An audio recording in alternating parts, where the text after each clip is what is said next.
Do not lose your heart. Do not let this weariness go on. Do not lose your heart. Do not lose your hope. Do not let the bitterness take hold. Do not lose your heart. Consider him. He endured your every sin. See his face. Feel him lift your every way.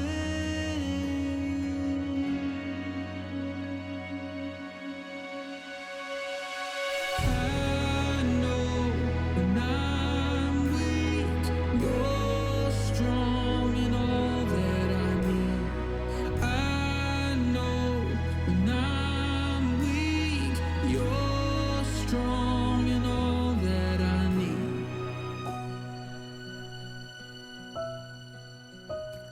My name is Todd Shoemaker. I was born and raised in West Palm Beach, Florida. My childhood was spent playing sports, hanging out with friends, and well, maybe a little mischief along the way. I graduated from Palm Beach Atlantic University and then started my career in juvenile justice, loving every minute of it.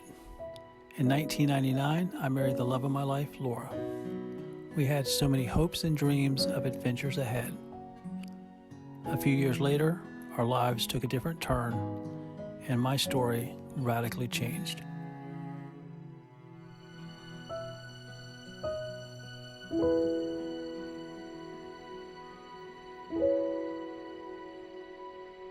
In 2002, less than a year after 9/11, Laura and I were attending Christ Fellowship at the time, and I was volunteering in the middle school department, and they offered me an opportunity to go to New York and be part of a missions trip. I remember I had never been to New York City before, so I was excited about that. So we arrived in New York, and that night, as I was just having some quiet time and reflecting on the day, I felt God saying, I need you to fast all week. From about 10:30 until almost 1 in the morning, I kind of tried to bargain with God. What's the purpose? Like, if you can give me a reason for it, then I'll be a little bit more inclined to do it and not have all these questions. But there was just nothing. It was just like, I just need you to fast this week. Finally, at 1 o'clock in the morning, I just felt God speak to my spirit and say, you're either going to do it or you're not going to do it. I'm not going to force you to do anything, and I'm going to give it my best shot. We got back on a Saturday afternoon, and Laura picked me up, and I said, I have no idea why I fasted. I said, I didn't get any answers. And her, being the smart one of the two of us, said, well, maybe God's preparing you for something in the future. Maybe this was just the first part of it. I just came back tired. She said, well, you know, you're in your 30s now, and you've been going all summer long. Just rest up. Just take some time off from volunteering and just rest up. So did that, but a few months later, I was just like, man, I'm just still really exhausted. And I hadn't been to the doctor in probably 7 or 8 years.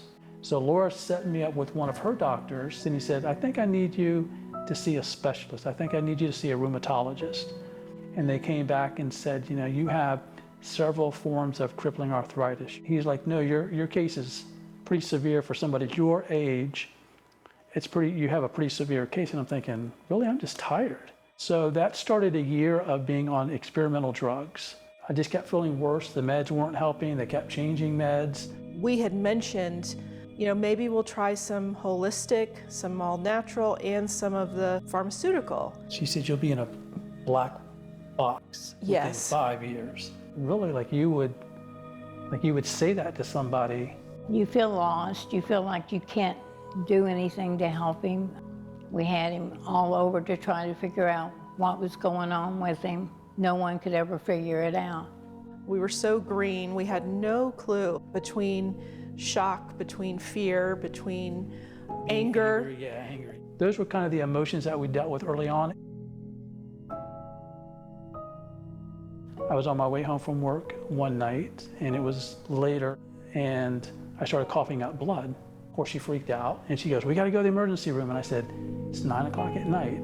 I'm not sitting in the emergency room all night. I will go see the doctor in the morning." In May of 2003, we'd had a chest x-ray, and it was negative, didn't show anything remarkable. And so this was August that I was coughing up the blood. So I went and had a CT scan of my chest done. The next morning, which would have been Wednesday, the doctor called me before 8 o'clock in the morning and said, "I need to see you and Laura in my office." I said, "We'll come after work." And he said, "No, I need to see both of you within the next 30 minutes. And so we get to the doctor's office, no waiting in the waiting room, took us straight back to his office, and he had 2 x-rays up. And he said, "Todd, what's that one x-ray look like?" And I'm like, "I don't see anything." And he goes, "Exactly, that's your x-ray from May." He goes, "Look at the one from last night." He goes, "What's the difference?" And I said, "Seems like there's a mass or something like in the middle of my chest." And he goes, "Yeah, you have some type of tumor." I mean, when you're first diagnosed with something and you really have never had a lot of experience in the medical world, you have no idea. And that's when we kind of made the determination that if I survived this, that we would always reach out to people who were going through what we were going through to help them through the journey, because we had nobody. About 2 or 3 weeks after being diagnosed with a tumor, they had to do a biopsy. I was very at peace that morning. I was just like, okay, well, let's just see what's gonna happen here. When they took me back, within 20 minutes? Very quickly. 20 minutes, the surgeon came out and told Laura, "It's so big, there's nothing I can do." We think it's very fast growing, because it wasn't there in May, and then all of a sudden, it's the size of a golf ball in August. We just could not believe that he could possibly have anything like that. And it was such a shock. It was very hard on everybody at that time. It was just such a unknown territory that it was overwhelming. All of these conversations about potentially having cancer and surgery, and will he come through this? Lord, I know you're in charge, but I can barely breathe. I anticipated potentially losing him. I think you're always tempted to be upset at God when things like this happen. And the thing that keeps you from going down that mental road is Todd's faith. I was in ICU, I was hooked up to a lot of machines, and everybody had left, and I was just kind of there by myself. And about 1 o'clock in the morning, which kind of become God and I's time, he would, for the next 17 years, he would wake me up at 1 o'clock in the morning to have these conversations. I never heard an audible voice, but he would always speak to my spirit. And I remember that being the first time he did that and said, "Hey, remember when I had you fast last year and you didn't know why?" He said, "Here's your answer. You're gonna walk through a journey that no doctor's gonna understand, no medical expert's gonna understand, but it's gonna be okay, because I'm always gonna be there with you. I needed to prepare you for this time."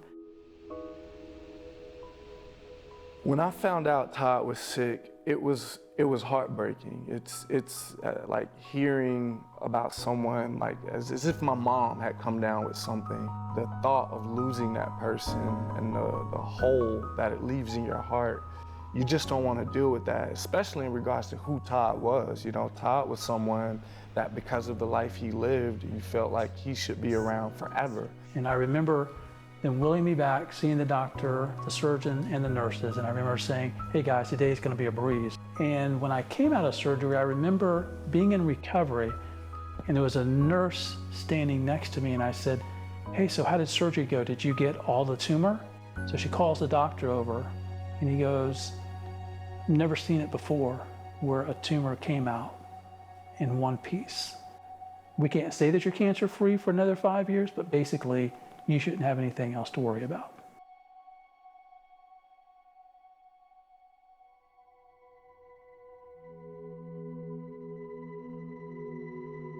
And when Laura came in, I said, hey, guess what? I said, I'm gonna start running marathons. And she's like, what in the world are you talking about? And I said, during surgery, God gave me a vision that I'm gonna start running marathons. Hey God, it's me. Thank you for giving me the chance at life. When I got home, Laura's like, you keep talking about this marathon thing. She goes, have you ever even run a marathon? And I'm like, nope. She goes, when's the last time you ran? And I said, probably for real, probably like 10 years ago. And she goes, and God told you to do this? And I'm like, yes, God told me to start running marathons and sharing his story.